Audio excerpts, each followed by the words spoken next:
안녕하세요. 40대 중반 여자입니다. 심심풀이로 종종 사연을 듣다가 이번 기회에 저의 이야기를 한번 풀어볼까 하고 어렵게 글을 써봤습니다. 저와 남편은 20살 초 지인의 소개로 만나서 어릴 적부터 연애를 했었어요. 제가 어려서 부모님은 이혼을 하시고 아버지는 고등학교 때 돌아가셔서 거의 할머니 손에서 자라서 저는 남편의 사랑을 받는 게 마치 아빠의 빈자리를 채워주는 것 같은 느낌을 받곤 했었어요. 남편은 저와 연애를 시작한 지 얼마 되지 않아서 군대를 갔는데 남편은 전역 후 다시 부사관으로 재입대를 하게 되었어요. 부사관으로 임관을 하고 얼마 지나지 않은 군인 신분이었고, 저와는 휴가 때는 한 번씩 만나면서 서로 사랑을 키워나갔어요. 자주 만나지 못하는 날이 대부분이었고, 산골까지 기차를 타고 버스를 또 2번이나 갈아타서 가야지만 만날 수 있었지만, 남편을 만나는 그 찰나가 너무 행복했던 시절이었어요. 서로의 가장 아름답고 풋풋한 때를 함께 보낸 사람이었죠. 아름다운 시기를 서로에게 내어준 우리였기에 물 흐르듯 자연스럽게 결혼 이야기로 이어지게 되었고, 시어머니께 인사드리는 날짜를 잡고 그날만 기다리고 있는데 어느 날 남편이 제게 태어난 시간을 묻더라고요. 여정아, 혹시 너 몇 시에 태어났는지 시간 알아? 응? 나 잘 모르는데. 그건 엄마가 알 텐데. 근데 자기도 알다시피 엄마는 아빠랑 이혼하자마자 연락이 끊겨서 알 방법이 없네.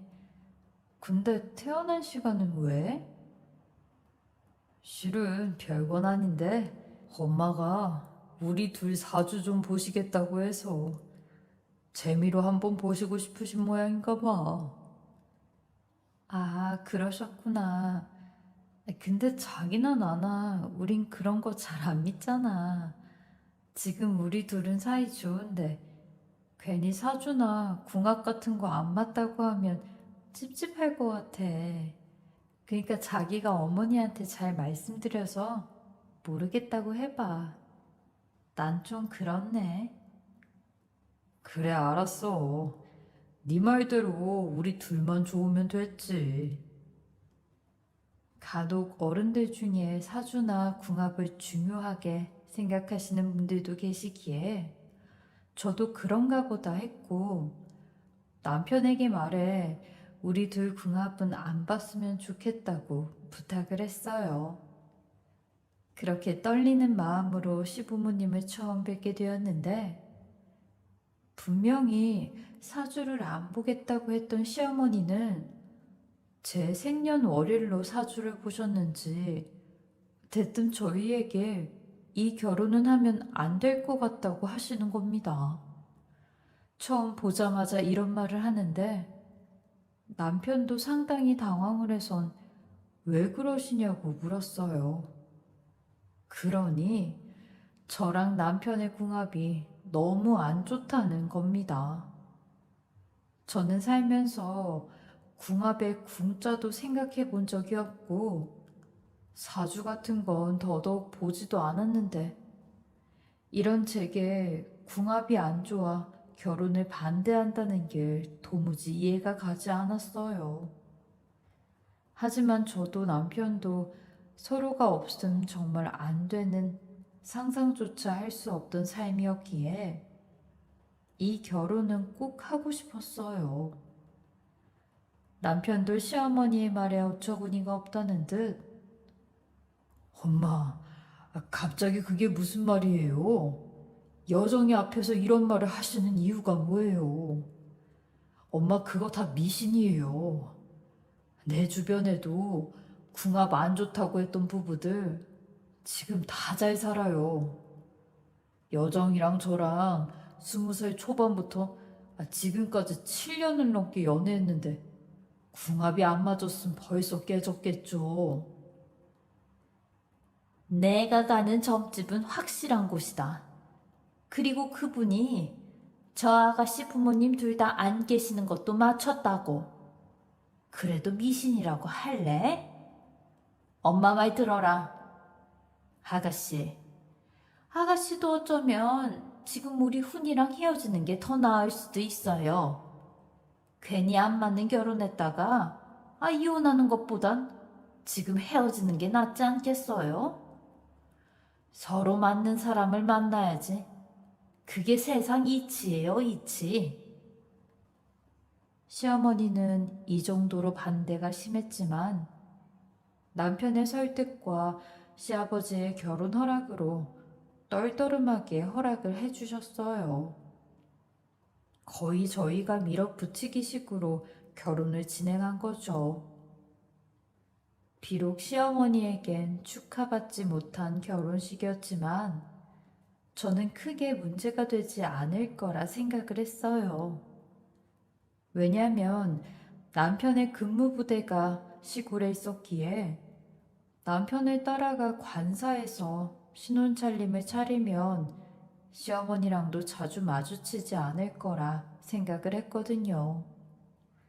어차피 시댁에서 도움을 받을 형편도 아니었고 저 또한 집에서 도움을 받을 만한 형편이 아니었기에 되려 저는 이런 선택이 더 좋았어요.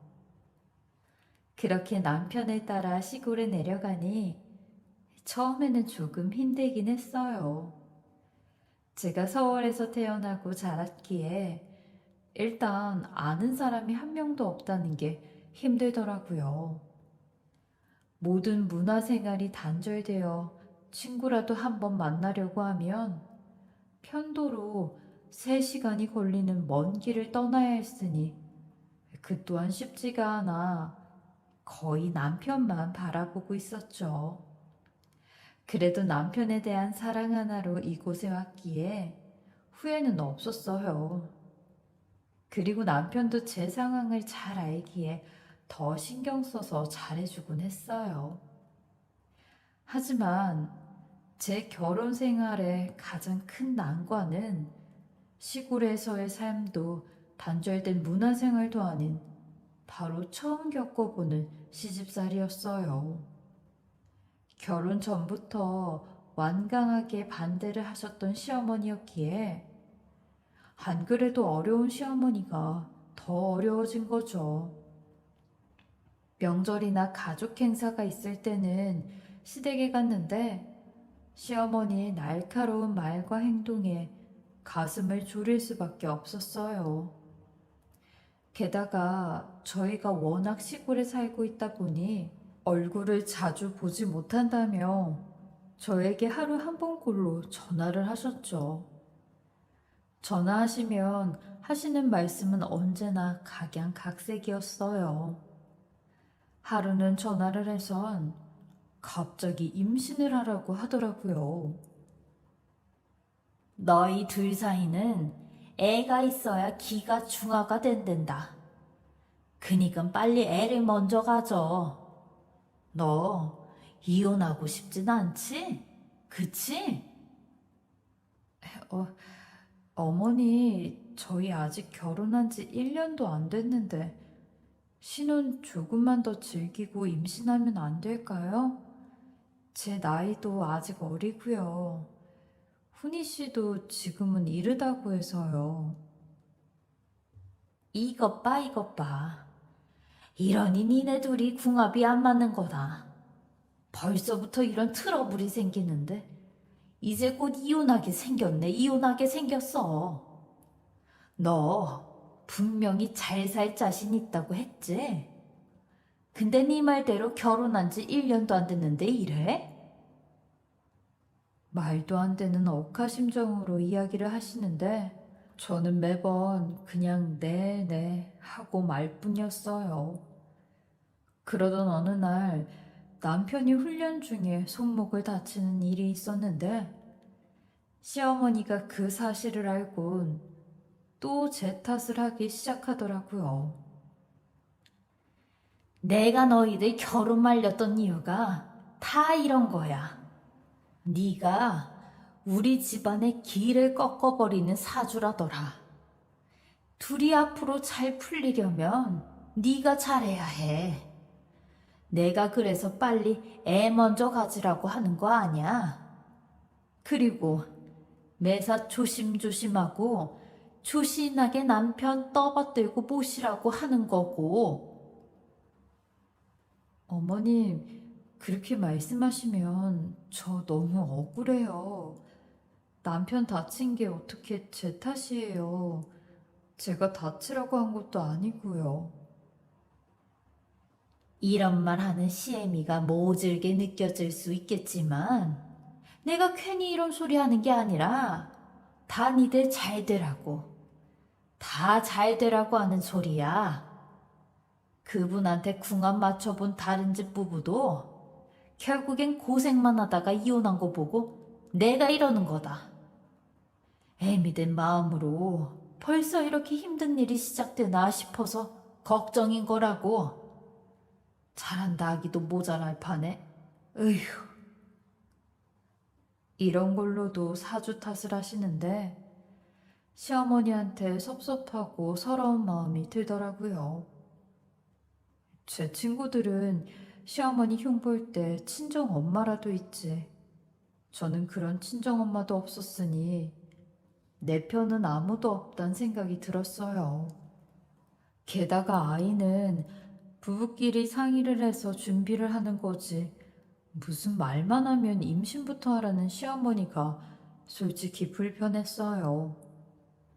그리고 남편 월급으로는 아직 아이를 키우기엔 너무 빠듯한 형편이었는데 그런 현실적인 부분은 하나도 신경을 안 쓰시면서요. 고작 남밖에 되지 않는 사주쟁이 말을 믿고 저에게 그토록 닥달을 하시나 싶었네요. 하루에 짧으면 30분, 길면 1시간씩, 그것도 한 번이면 다행이고, 많게는 2번씩 전화로 끊임없이 저의 잘못한 부분에 대해 만들어가며 지적하는 시어머니가 너무 힘들었어요. 일반 직장인들보다 이른 시간에 출근해서 늦게 퇴근하는 남편은 이런 속사정을 알 리가 없었고, 결국 참다 못해서 남편에게 모두 털어놓고 힘들다고 토로를 했어요. 그러니 남편도 짬나는 시간마다 시어머니한테 전화 좀 그만하시라고 부탁을 드렸나 봐요.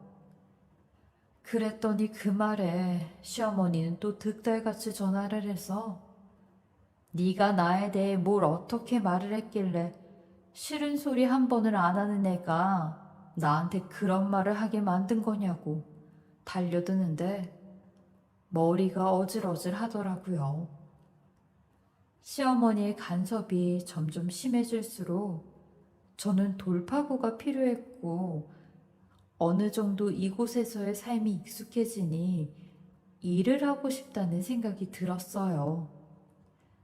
일을 하게 되면 시어머니의 간섭도 일부 나아질 거라는 생각이 들었거든요.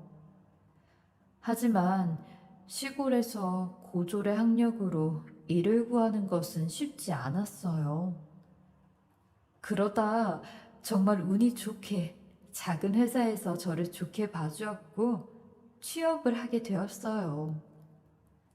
비록 차로 운전해서 1시간 정도 걸리는 곳에 있는 직장이었지만 일을 할 수 있다는 생각에 너무 신이 났고 제 예상대로 일을 하니까 시어머니의 간섭도 확연하게 줄었어요. 아들 혼자 힘들게 돈 번다고 그렇게 툴툴거리시더니 그 말은 쏙 들어갔죠. 그렇게 얼마간은 평화를 유지하면서 지내고 있었는데 시댁에 큰일이 생기게 되었어요. 시아버지가 철물점을 운영하셨는데 일을 하다가 허리를 크게 다치시게 되었죠. 그러면서 시댁이 정말 혼란스러워졌고, 시어머니는 편찮으신 시아버지를 돌아가면서 보살펴야 할 것 같으니 저보고 일을 그만두고 시댁으로 들어와서 지내라고 했어요. 저도 다치신 시아버지가 걱정이 되기도 했지만 워낙 일자리가 없는 시골에서 힘들게 자리를 구한 거라 이제 막 자리를 잡아갖고 있던 차에 일을 그만두기 어려워 그건 좀 힘들 것 같다고 정중하게 말씀을 드렸어요. 그랬더니 시어머니가 난리가 났죠. 지금 이 일이 누구 때문에 생긴 건데? 네가 지금 말대꾸를 하고 시애미를 호구 보듯이 봐. 내가 말했지. 네가 기가 센 팔자니까 알아서 조심스럽게 행동하라고. 네가 그러니 애가 들어서지를 않는 거야. 당장 정리하고 집으로 들어와서 네 시아버지 모셔라. 득달같이 화를 내시는 시어머니 태도에 너무 놀랐어요. 거기에 또 시아버지가 다친 걸 제 탓으로 돌리니 솔직히 정신적 스트레스가 이만저만이 아니었고 이 결혼 생활을 정말 유지해야 하나 싶기도 했어요. 그대로 모든 걸 그만두고 싶은 마음뿐이었어요. 하지만 남편을 보면 또 그런 마음이 사라지니 제가 남편을 너무 사랑하고 있었나 봐요. 남편은 제게 잠시만 시댁에서 고생해주면 안 되겠냐며 정말 미안하다고 눈물을 흘리는데 어린 나이에 사랑 하나 바라보고 이어온 결혼이었기에 남편의 말을 받아들일 수밖에 없었어요. 가족이라곤 남편밖에 없었으니 더 그랬나 봐요. 자기가 엄마가 하는 말 때문에 스트레스 받는 거 알아. 나도 매번 엄마한테 말하는데도 그게 안 고쳐지네. 그리고 사실 엄마가 어릴 때부터 고생을 많이 하셔서 이상하게 무속신앙 같은 거에 기대고 잘 믿고 그래. 실은 자기 많이 아끼는데 괜히 맘에도 없는 소리 하는 거니까 자기도 많이 신경 안 썼으면 좋겠어. 막상 엄마랑 지내보면 생각보다 따뜻한 분이라는 걸 알게 될 거야. 그 말에 그땐 저도 순수했던 건지 세상 물정을 몰랐던 건지 얼마나 힘든 삶을 살아오셨으면 그럴까 싶어 괜히 마음이 짠해지기도 했어요. 그렇게 저는 힘들게 구한 직장을 그만두고 남편과 떨어져 시댁에서 잠시, 아주 잠시 지내기로 하였어요. 병원에서 눈으로 확인해 본 시아버지는 정말 큰 수술을 하시고 거동이 아예 불가능한 상태이셨어요. 처음 한 달 정도는 시어머니가 4일, 제가 3일 정도 병간호를 하는 식으로 이어지다가 나중에는 제가 거의 5일 내내 전담을 하고 있었어요. 그때 시어머니는 식당에서 일을 하고 계셨는데 계속 이렇게 하루 걸러 일을 못하다가는 잘릴 판이라면서 당신께서 생활전선에 뛰어드는 쪽을 선택하신 거였죠. 당장 생활비가 필요한 상황이다 보니 이해는 하지만 5일 내내 시아버님을 하루 종일 보살피는 것도 결코 쉽지만은 않았어요. 몸이 편찮으시다 보니 시아버지가 제게 짜증을 내는 일도 많으셨고 그냥 죽어버리고 싶다는 말이라도 하시면 괜히 무슨 일이 생기는 건 아닐까 하는 마음에 온종일 가슴이 두근거리고 밤에 잠도 오지 않았거든요. 온종일 시아버지 병간호를 하고 집에 가면 지쳐 잠드는 날의 반복이었어요. 그렇게 주중에 시아버지 병간호로 하루 종일 시달리는 삶을 6개월 정도 지속했던 것 같아요. 언제까지 이렇게 지내야 하나 싶은 마음에 초조하기도 하고 불안한 마음에 남편에게 전화를 하면서 매일같이 울었던 기억밖에 나지를 않네요. 남편은 그저 조금만 버텨달라는 말로 위로를 해줄 뿐이었어요. 시어머니는 매일같이 병간호에 지쳐있는 저를 보며 제게 곁을 내어주시는 듯 보였지만 또 그렇지도 않으셨어요. 밖에서 일하는 사람도 힘들고 병간호하는 사람도 힘들지만 가장 힘든 건 아픈 사람이라면서 저에게 참고 희생하라는 말을 하셨죠. 그렇게 지내다가 시아버지가 조금씩 회복세를 보이시고 재활치료가 효과적으로 진행되고 있었던 즈음 저는 반복되는 이 삶에 지쳐 이제 그만 남편에게 돌아가고 싶다고 말을 했어요. 안 그래도 내가 이 말을 어떻게 꺼내야 하나 싶었는데 사주 아저씨한테 가보니 니들 둘이 떨어져 있어서 네 시아버지가 금방 회복된 거라고 하더라. 그 작자 말을 들어보니 네가 가지고 있는 금기운이 네 남편이 가진 나무의 기운을 모조리 도끼질 해버리는 형국이라 하더라고.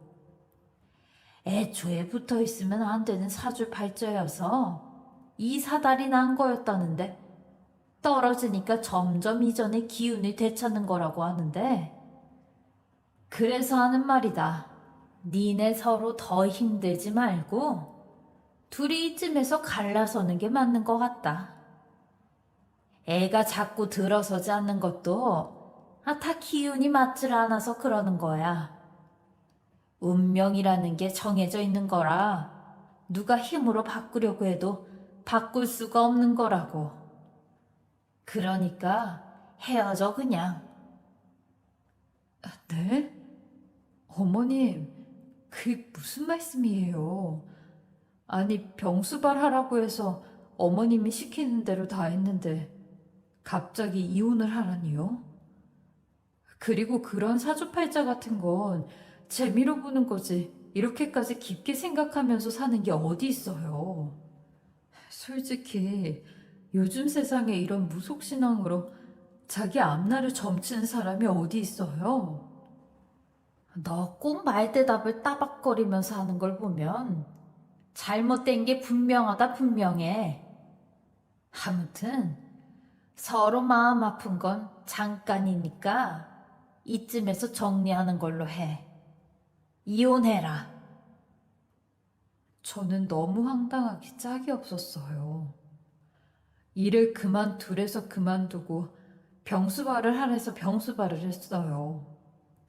남편과 떨어져 있기 싫어서 결혼을 한 거였는데 제가 남편뿐만 아니라 집안에 물을 흐리는 한 마리의 미꾸라지 취급을 하시는데 너무 황당하고 어이가 없고 또 한편으로는 눈물밖에 나지를 않았어요.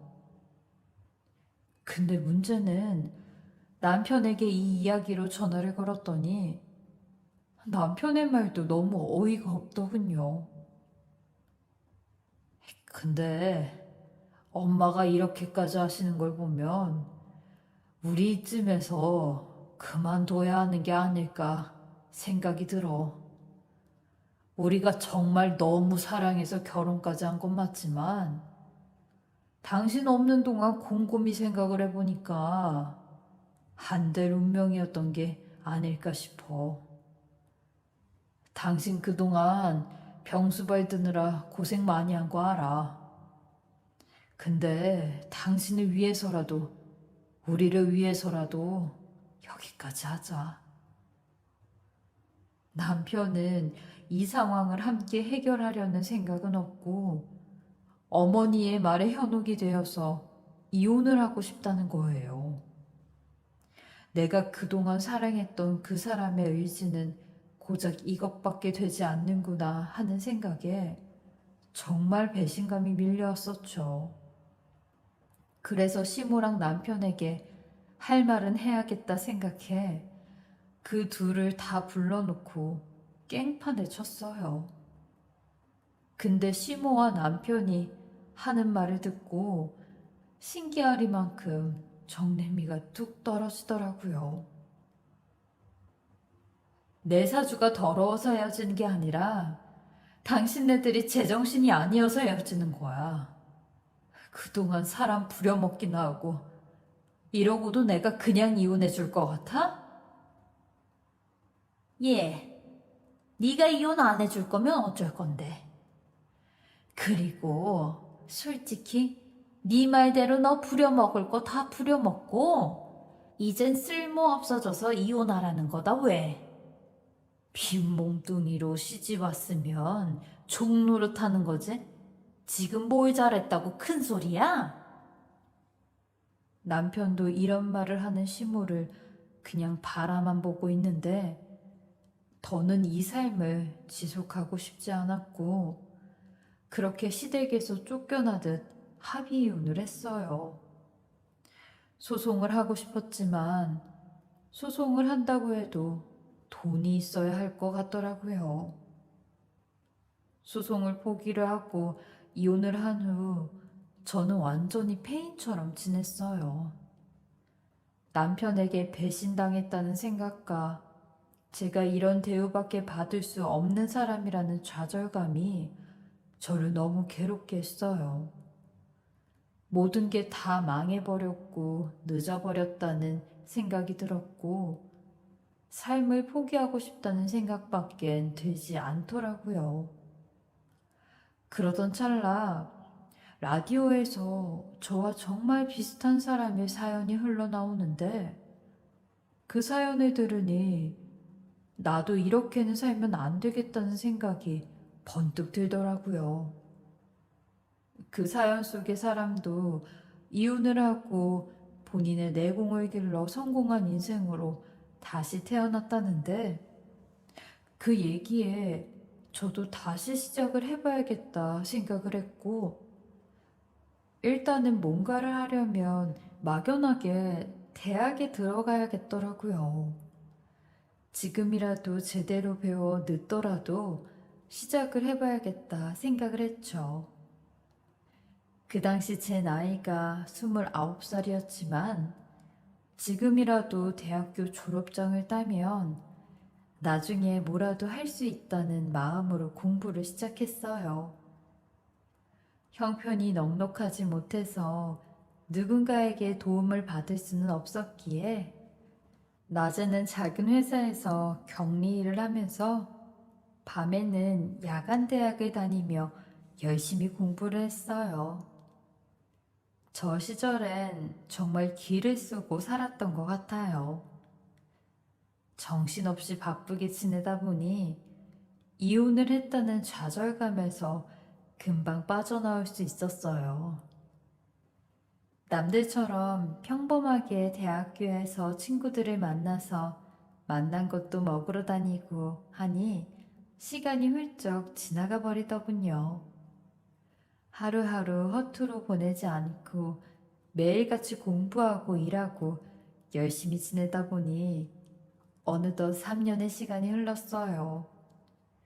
그렇게 3년 만에 졸업을 하게 되었고 전공을 살려서 지금보다 훨씬 좋은 조건으로 재취업을 하게 되었어요.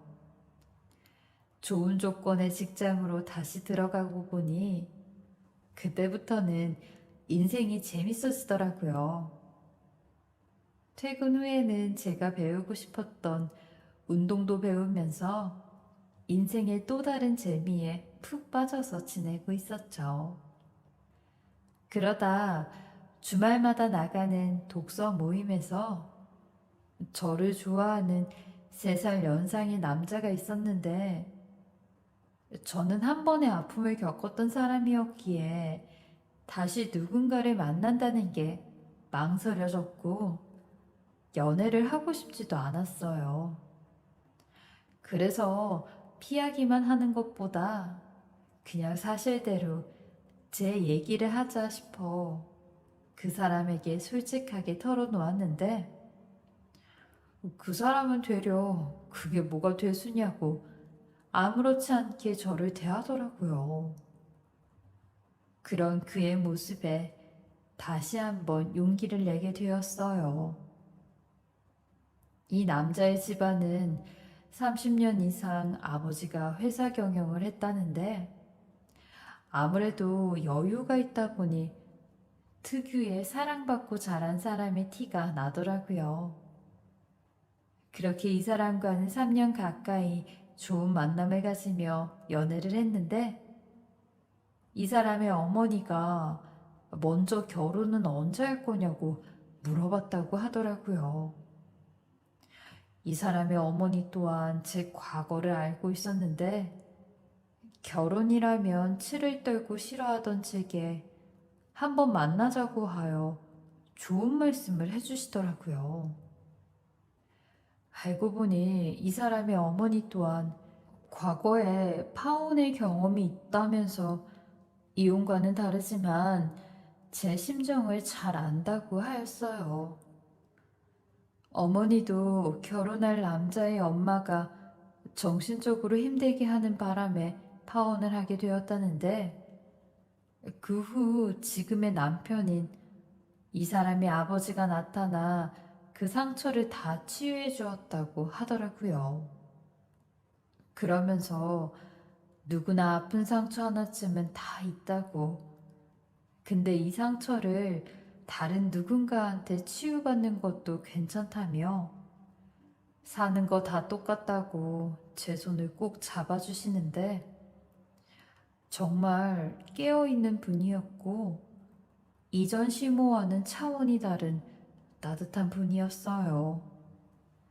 그리고 이 남자 또한 제게 믿음을 주며 잘 살아보자고 안심을 시켜주는데 저는 제 인생에 결혼이란 게임에 또 베팅을 하게 되었죠. 그렇게 재혼을 하게 되면서 시댁에선 저한테 있는 등록금 대출도 전부 한 번에 처리해 주시고 단란한 집까지 선물로 해주셨는데 제가 뭐라고 이렇게까지 해주시나 싶었어요. 옛날과 비교해보면 산골의 허름한 관사와는 180도 다른 신혼 환경이었죠. 이렇게 편하게 살아도 되나 싶을 정도로 내 인생에도 이런 날이 있구나 싶었고 그동안 부모에게도 사랑을 못 받고 첫 남편한테도 거짓 사랑을 받았는데 나한테도 이런 날이 오는구나 싶어 남편을 포함해 시부모님에게도 너무나 감사할 따름이었어요.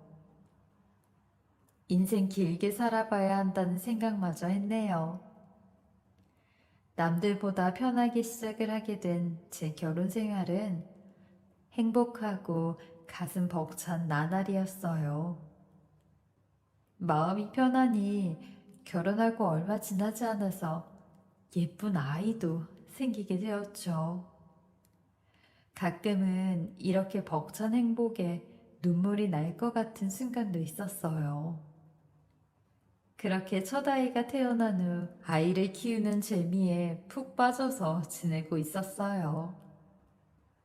그러면서 남편이 새로 시작하는 사업이 있어 제가 조금 아이디어를 내게 되었는데 제가 아이디어를 낸 그 물건이 그야말로 대박이 나면서 엄청 많이 팔리게 되었고 남편 또한 시아버지에게 큰 신임을 얻게 되었어요.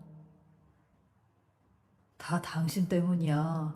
당신이 그렇게 해보라고 하지 않았다면 내 머리로는 시도도 안 해봤을 텐데. 내가 정말 당신 같은 복덩어리를 만나서 이게 웬 횡재야. 에이, 횡재는 무슨. 다 당신이 잘해서 그렇지. 내가 한 게 뭐가 있다고 그래. 암튼 너무 잘 돼서 다행이다.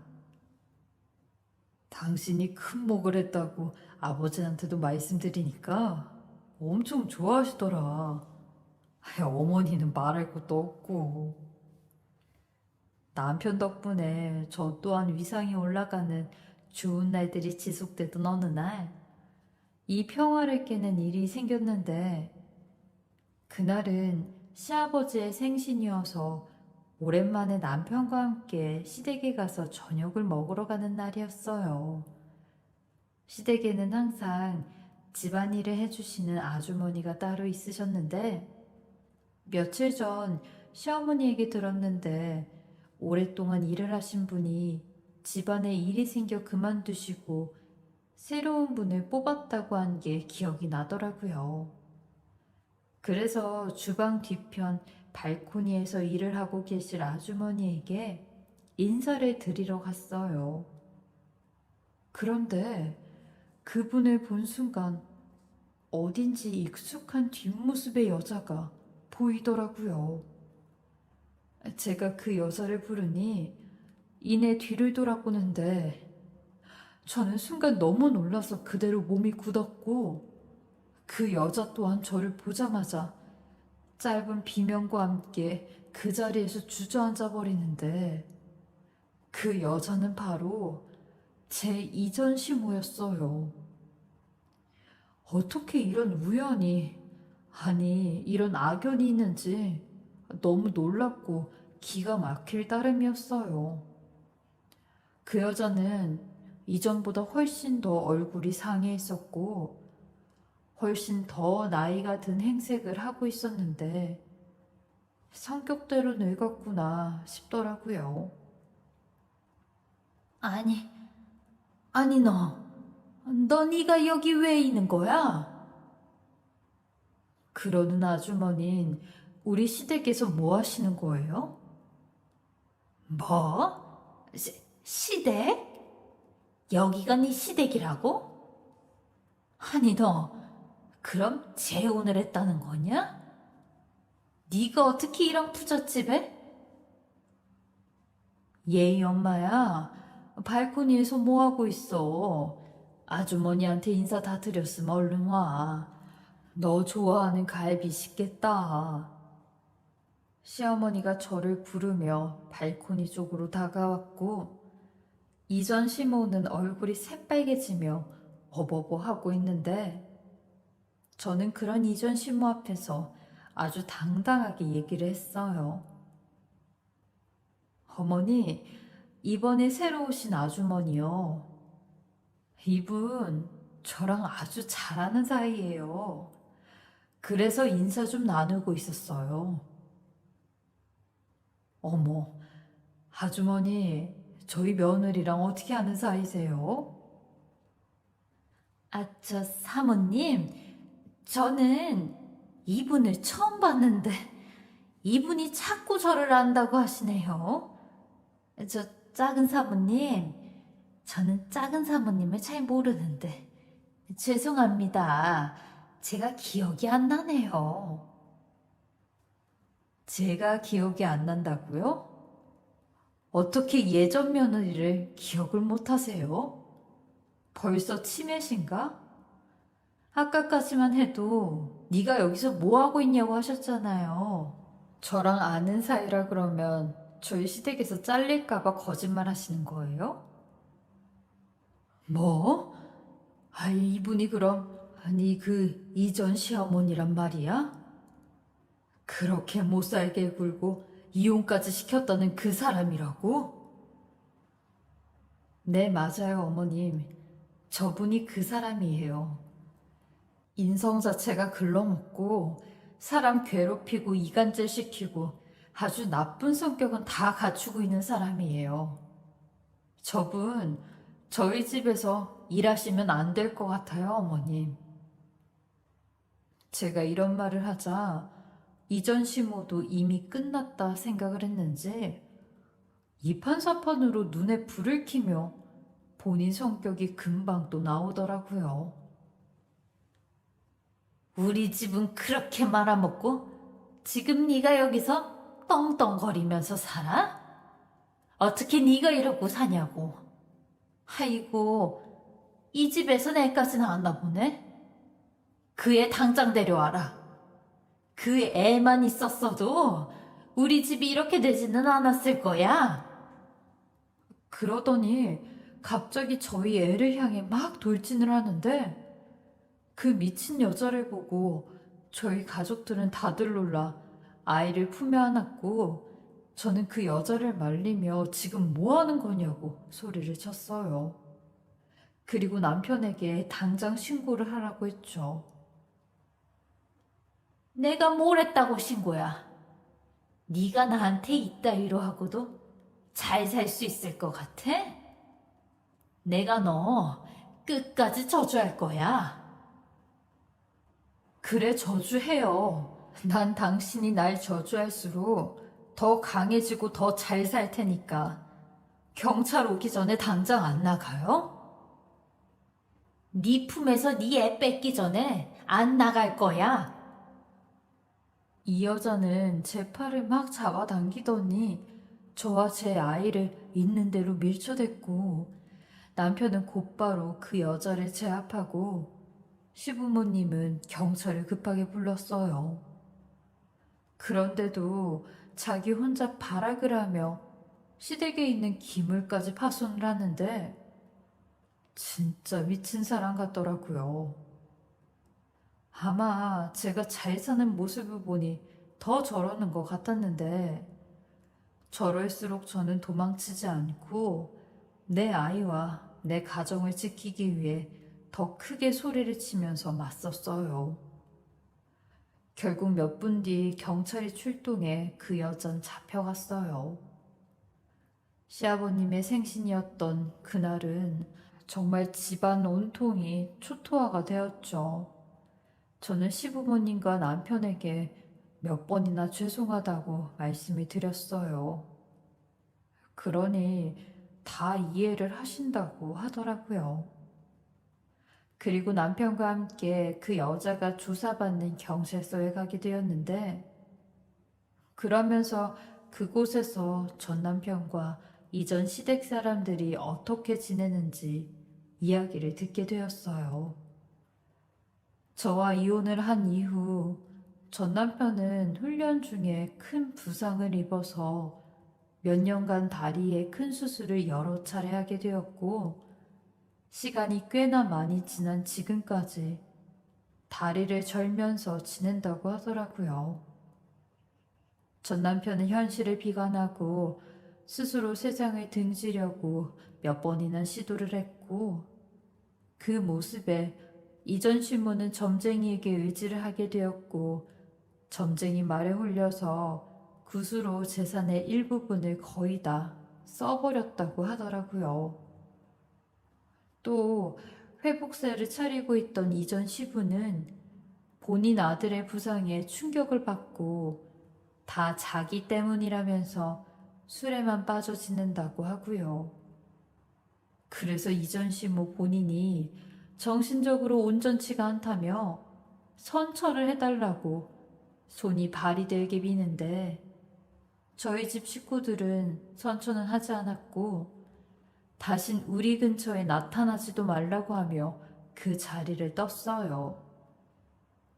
이전 시모는 끝까지 저희 남편에게 제 사주가 어쩌고 저쩌고 분명히 당신도 내 아들 꼴이 날 거라며 당장 저 여자랑 헤어지라고 떠드는데 남편은 들은 척도 하지 않으며 경찰서에서 나와선 요즘 세상에 그런 걸 믿는 사람이 있다는 게 더 신기하다고 하더라고요. 그러면서 제가 얼마나 힘들었을지 저 여자 보니까 더 와닿았다고 했어요. 저희 시어머니 또한 앞으로는 오늘 일에 대해 신경 쓰지 말라며 저보고 그동안 마음고생 많았다고 말씀해 주시더라고요. 저는 항상 이혼이 저에게 마음의 짐처럼 느껴졌었는데 그 내면을 알아주신 시댁 식구들 덕에 고개를 들 수 없이 계속 눈물이 났어요. 이전 시모는 경찰서에서 본 이후로 두 번 다시는 만난 적이 없었고 그 일이 있고 몇 년이 흐른 뒤 오랜만에 요양병원에 계신 할머니를 뵈러 갔어요. 저는 할머니에게 괜히 궁금해서 제 사주팔자를 보신 적이 있냐고 물어봤어요.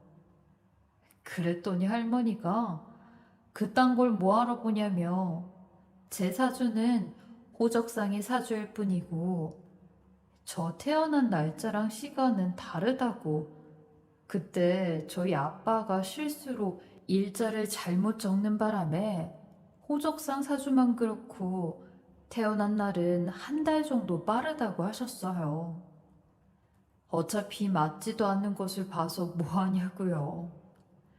저는 그 말을 듣고 너무 어이가 없어서 실수가 다 나왔어요.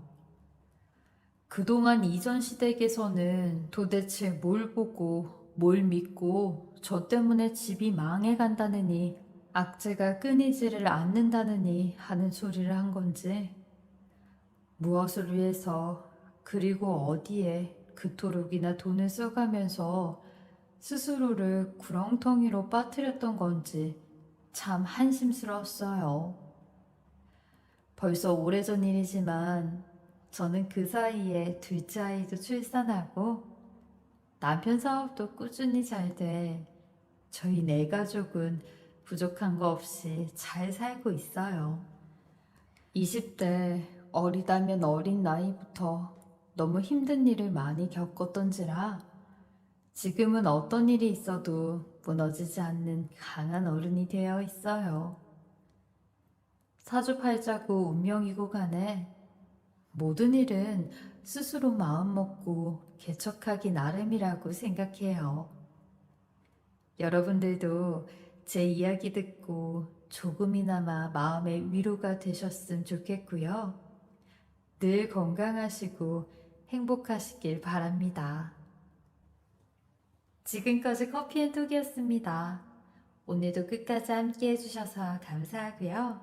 저는 다음 영상으로 또 찾아뵙겠습니다.